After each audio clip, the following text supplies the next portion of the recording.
ಹೊಳೆನರಸೀಪುರ ಪಟ್ಟಣದ ಸಮಾಜ ಕಲ್ಯಾಣ ಇಲಾಖೆ ಹಿಂಭಾಗದ ಮರಗಳು ಬಿದ್ದು ಆಯತ್ ನಗರದ ನಿವಾಸಿಗಳ ಮನೆಗಳ ಮೇಲೆ ಸುಮಾರು 5ಕ್ಕೂ ಹೆಚ್ಚು ವಿದ್ಯುತ್ ಕಂಬಗಳು ಬಿದ್ದ ಪರಿಣಾಮ ನಿವಾಸಿಗಳು ಪ್ರಾಣಾಪಾಯದಿಂದ ಪಾರಾಗಿದ್ದಾರೆ. ಇಂದು ಸಂಜೆ ಭಾರೀ ಬಿರುಗಾಳಿಗೆ ಮರಗಳು ಬುಡ ಸಮೇತ ಬಿದ್ದ ಪರಿಣಾಮ ವಿದ್ಯುತ್ ಕಂಬಗಳು ತುಂಡಾಗಿದ್ದು, ವಿದ್ಯುತ್ ತಂತಿಗಳು ಮನೆಗಳ ಮೇಲೆ ಬಿದ್ದು ಅವಾಂತರ ಸೃಷ್ಟಿಸಿತು. ವಿಷಯ ತಿಳಿಯುತ್ತಿದ್ದಂತೆ ಸ್ಥಳಕ್ಕೆ ತಹಶೀಲ್ದಾರ್ ಪ್ರವೀಣ್ ಕುಮಾರ್, ಪುರಸಭೆ ಮುಖ್ಯಾಧಿಕಾರಿ ಮಹೇಂದ್ರ, ಸ್ಥಳೀಯ ನಿವಾಸಿ ಜವರೇಶ್ ಮತ್ತಿತರರು ಭೇಟಿ ನೀಡಿ ಪರಿಶೀಲಿಸಿ ಮರ ಮತ್ತು ವಿದ್ಯುತ್ ಕಂಬಗಳನ್ನು ತೆರವುಗೊಳಿಸುವ ಕಾರ್ಯಾಚರಣೆ ಹಮ್ಮಿಕೊಂಡಿದ್ದರು.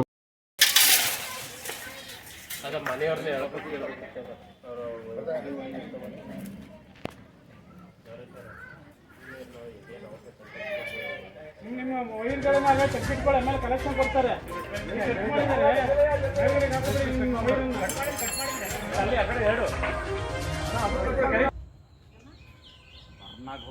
ಎಲ್ಲಿದೆ ಆ ಕಡೆ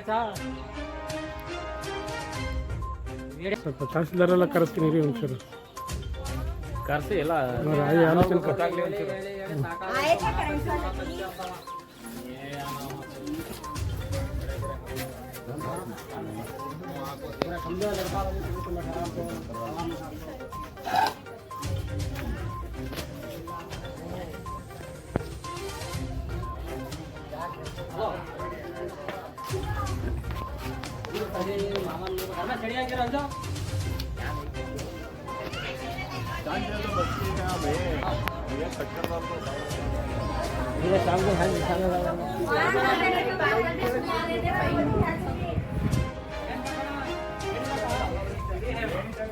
ಇರಿ ಸ್ವಲ್ಪ ಇವು ಎಲ್ಲ ಕಟ್ ಮಾಡಿಕೊಡಿರಿ.